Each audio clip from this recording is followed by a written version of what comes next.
this video, we're going to talk about iteration, which basically means looping.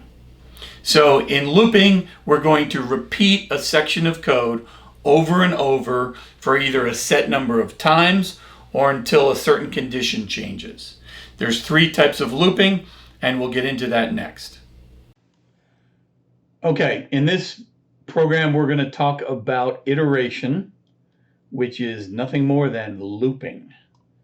Okay, iteration, which is looping. And I'm going to File, Save As. And we're just going to call this loops. And yet again, I'm going to rename it to loops.c and make it a C file, a source code, okay? Apparently I have another weakness for not wanting to add a .c to my file names, but that's okay. We've fixed our multi-line commenting, and I'm actually going to open up select and copy the guts out of this, Control C, because I want to start having that available. So I'm going to go in here and paste that. And then what I'm going to do is I'm going to right click on template and I'm going to duplicate it. And I'm going to rename this advanced template, ADV template, and I will camel hump that. Okay, and that will be the one that has, and I'm going to take this back to, bear with me a moment. Where's my template? I overwrote my template with that.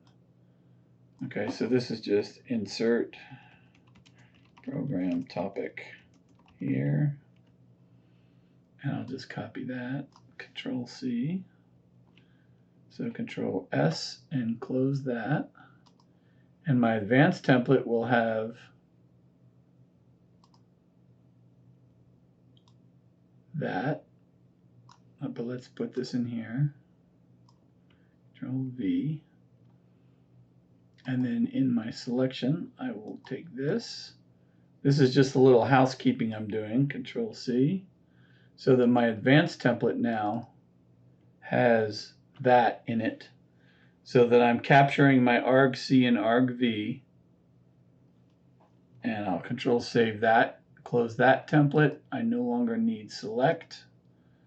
I've got loops that has this properly and it's got my comments.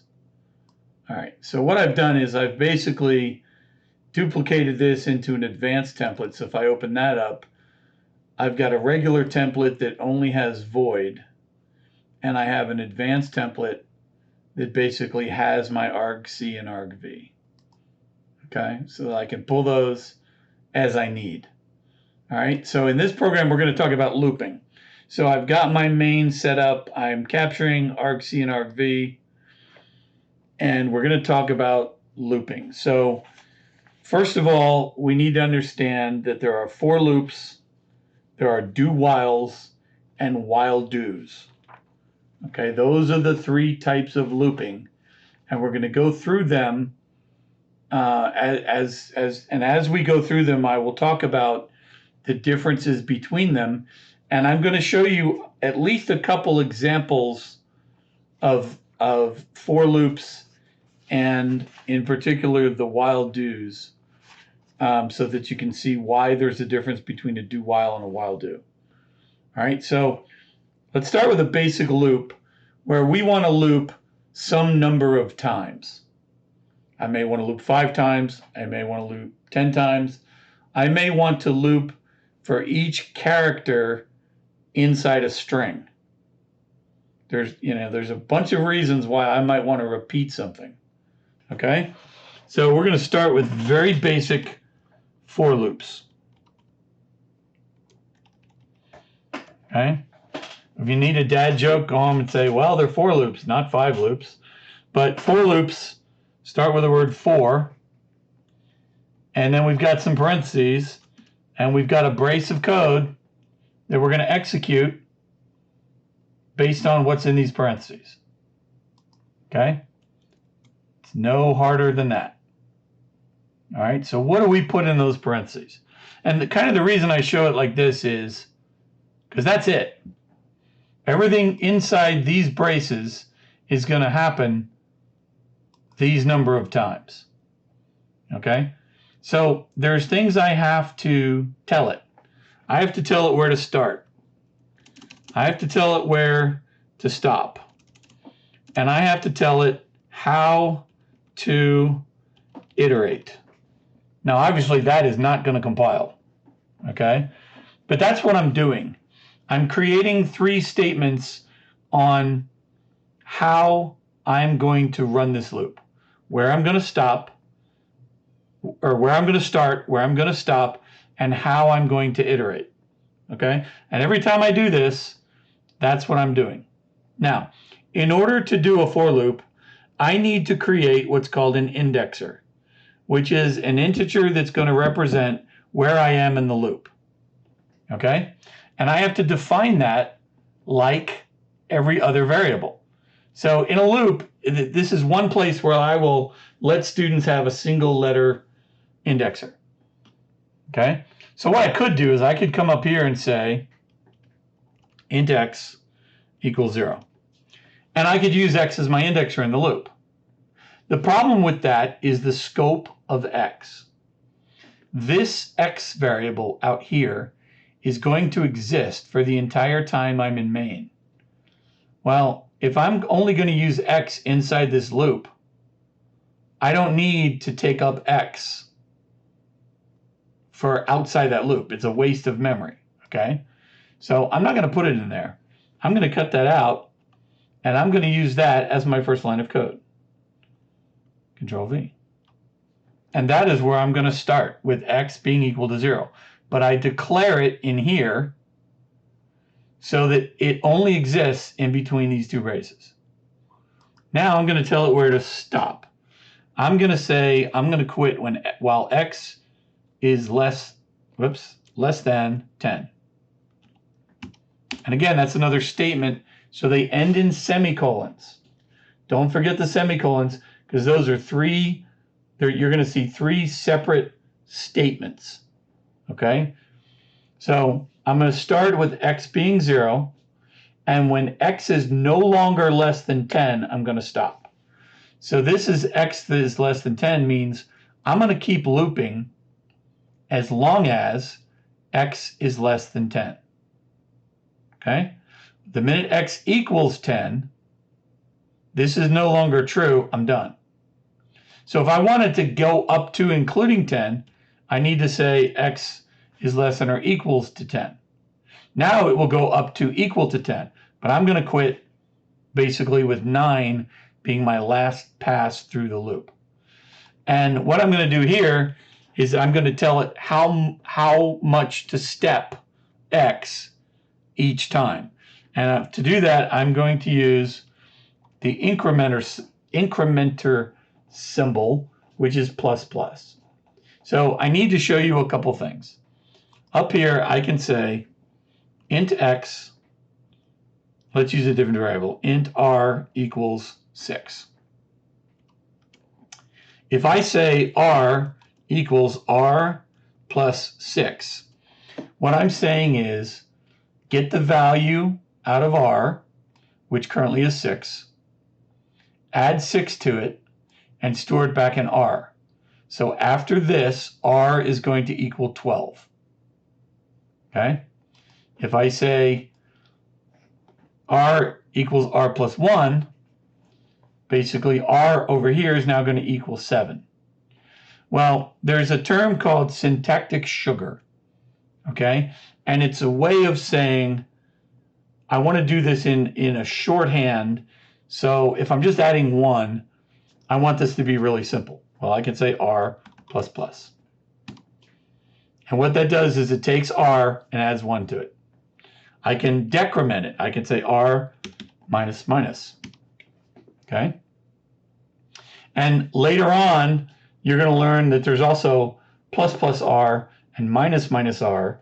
And that's going to be one of the assignments, is writing a piece of code that explains to me the difference, because it has to do with when the addition to the variable occurs. But it's a very special case, so you don't need to worry about it now. If I say r plus plus, I'm adding 1 to r. If I'm saying r minus minus, I'm subtracting 1 from r.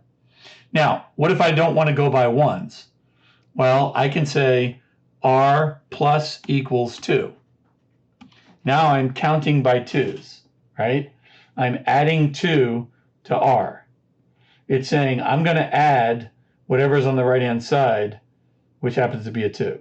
I can also say r minus equals 2. Okay? So if I'm going by 1, I just need plus plus. If I'm going up or down. If I'm going by 2, it's plus equals 2, or plus equals 5, or plus equals 12.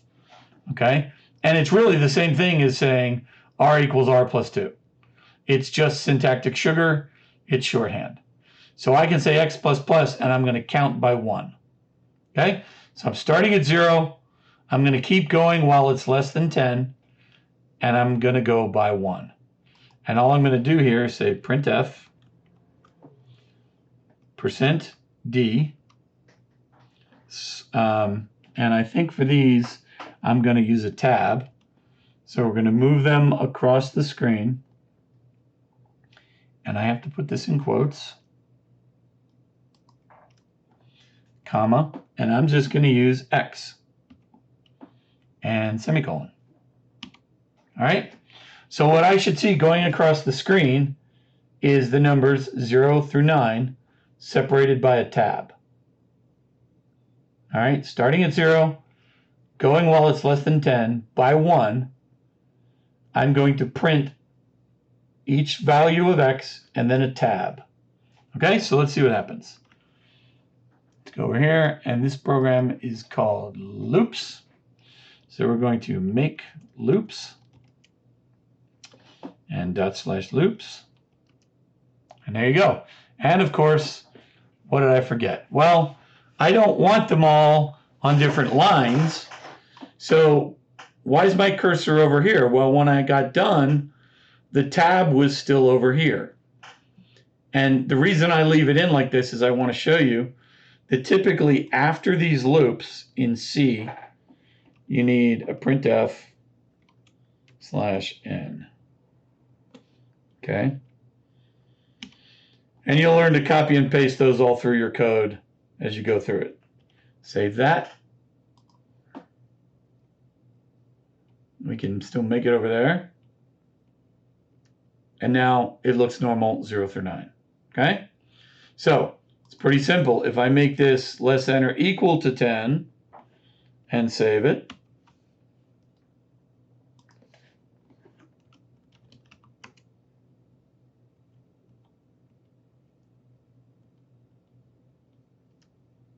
now I get 10 in the case. Okay? So it doesn't matter how I set this up. So I can say, let's start from 5. Control save.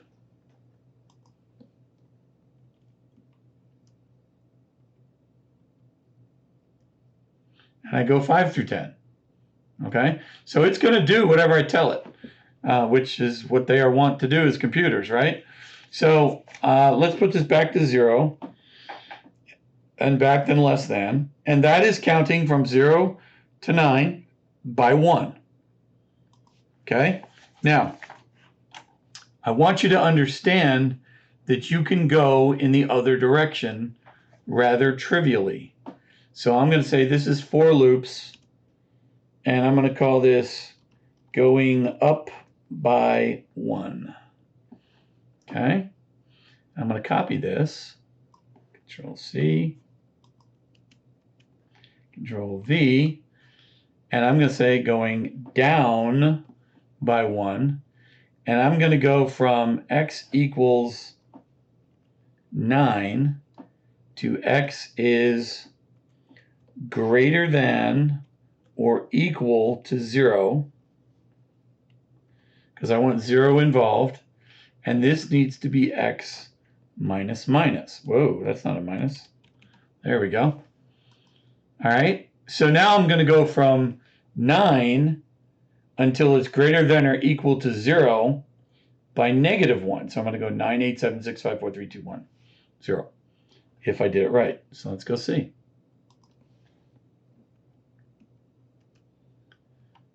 And we've got them overlaid, so sure enough, they look the same, except they're going the opposite direction. Okay? So it's pretty easy to go in either direction, but you need to think about exactly where do I want to start and stop. Because in an array, as we talk about in the next video, you can go out of bounds and that will crash your code. Okay? Because arrays, the first index position of an array is 0, and the last is the length minus 1. Okay? So now, just for giggles, we're going to go up again by 2. All right, so we're going to go back here, and we'll steal the one that's going up. Control C, and we'll copy this one in.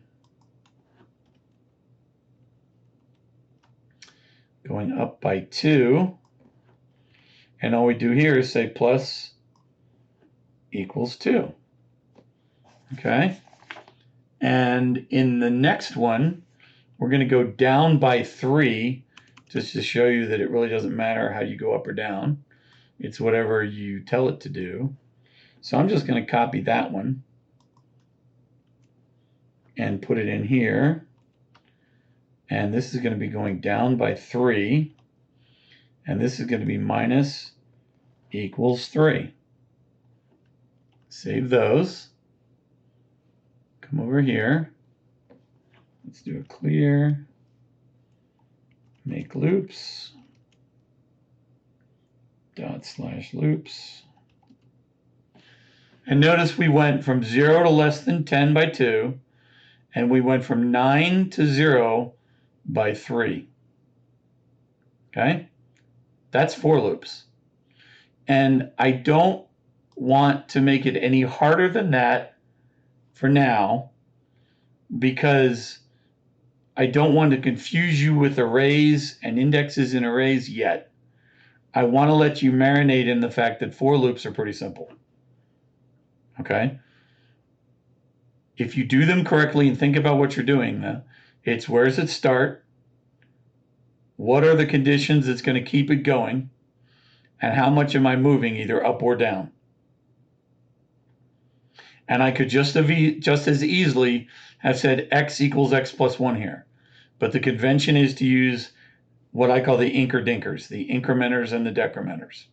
Okay, if you're going by other than 1, it's plus equals. Okay? Don't forget int as your index or declaration. Now notice I used x in all of these because x only exists inside of here. Okay, but this could have been a variable called ham sandwich. Some people, in order to remember that it's an indexer, literally use the name index, and that's perfectly fine. Okay, whatever makes it easier for you to remember. Okay, and that's for loops. Okay, that's all there is to them. Now, the next type of looping is called a do-while. Okay, and a do-while comes from, well, honestly, the days of C, because we had text-based menus.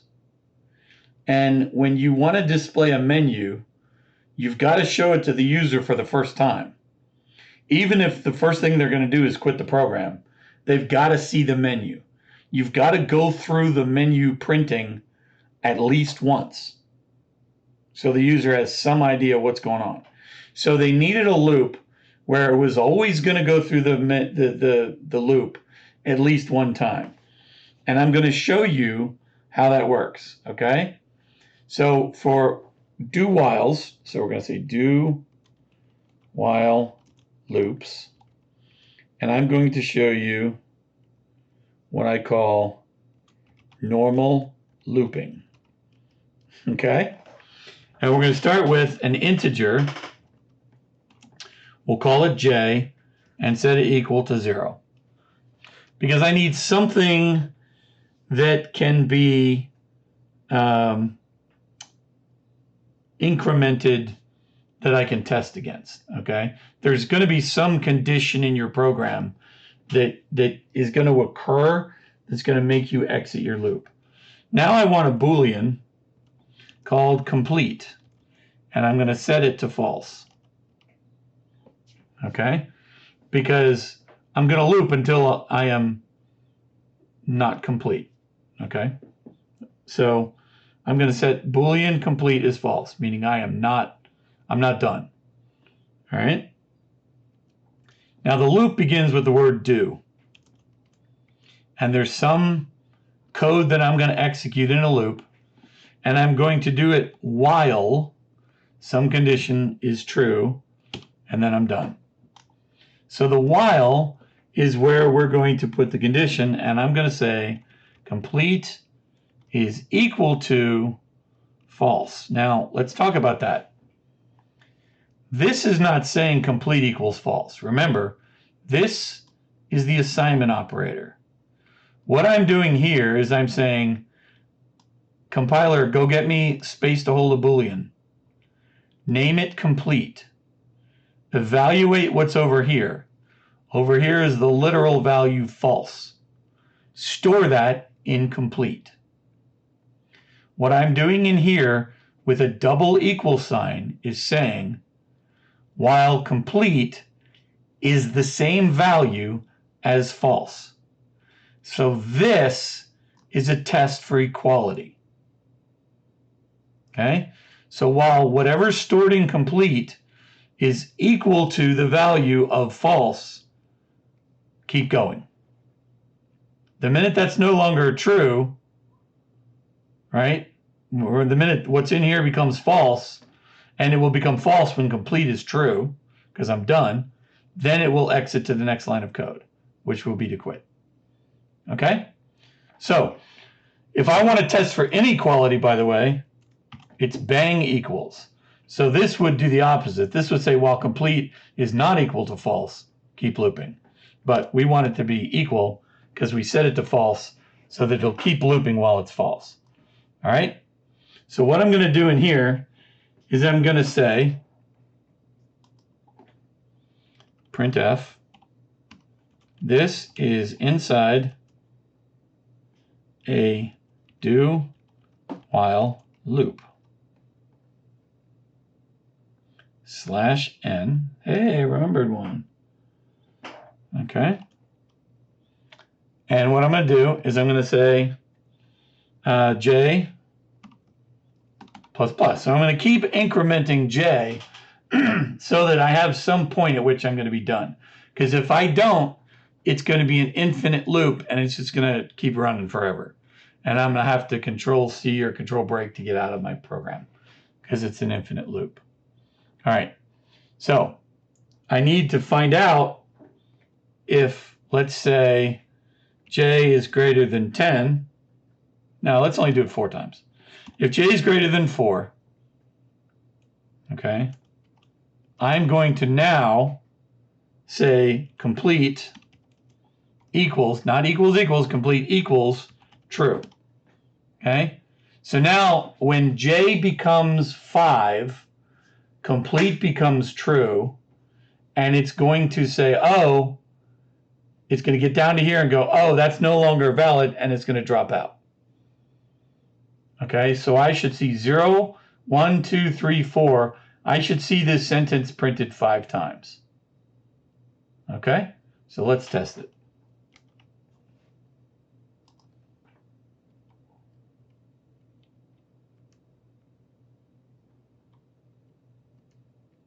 One, two, three, four, 5.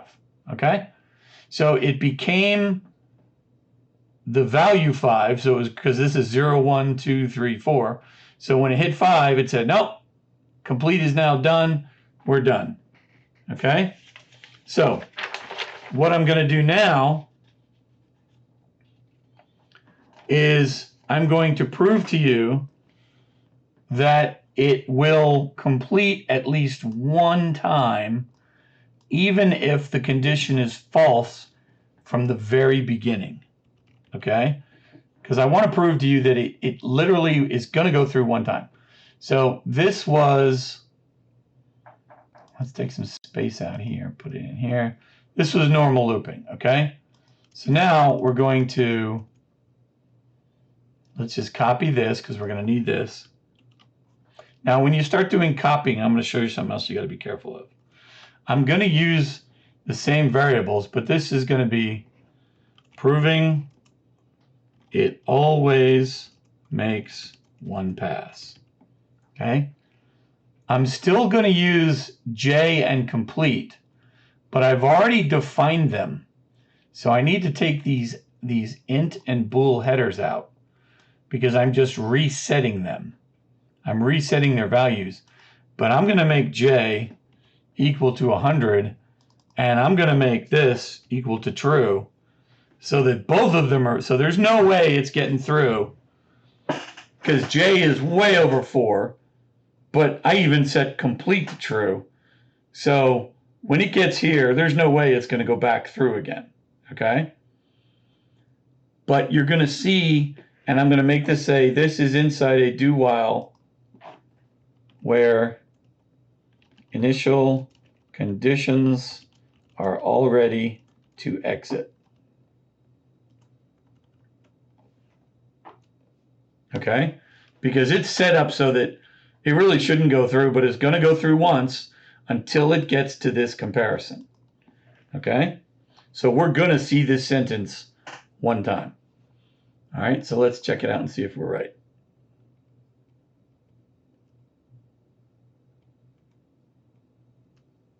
There it is. So we got through it one time, no matter what we do. Okay? So if we don't want that, if we're writing a program where we only want it to drop into a while loop, if it's absolutely ready to go on the top, okay, we're going to do a while do loop. Okay? So I'm going to show you a while do loop, which is just a while loop, because we don't need the do because it's part of the while, and you'll see that in a second. And then I'm going to prove to you that it doesn't go through. Okay? So here we go. We're going to show a do while loop. And this is going to be normal looping. Okay? Now, again, I'm going to steal this, Control C, Control V, but I'm going to change the structure.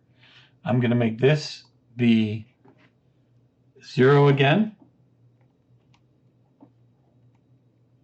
Okay? And I'm going to set complete to false. And instead of the do, I'm going to say while complete, so Control X, and I'm going to get rid of the word do, and I'm going to say Control V, and notice it's the same block of code, okay, but this is going to be, this is inside a while do loop. And this is no longer true.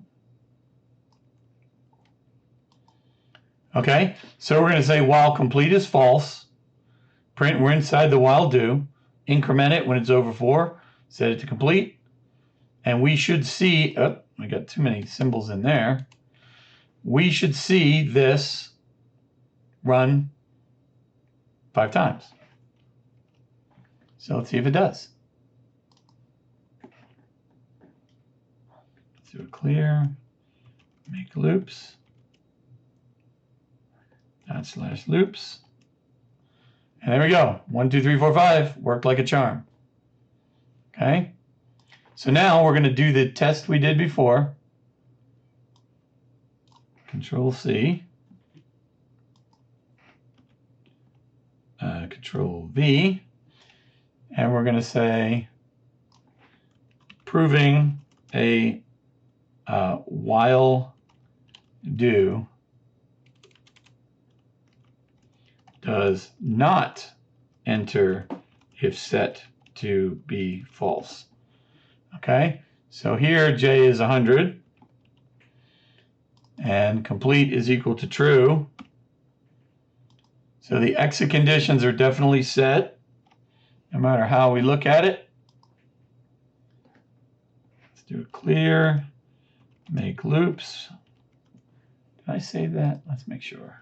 Control save. Okay, let's do a make clear ./loops. And we did not see anything else. But let me change it just to make sure that, because I should have said made it into a loop incorrectly. So we should not see that. Okay, let's do this one more time.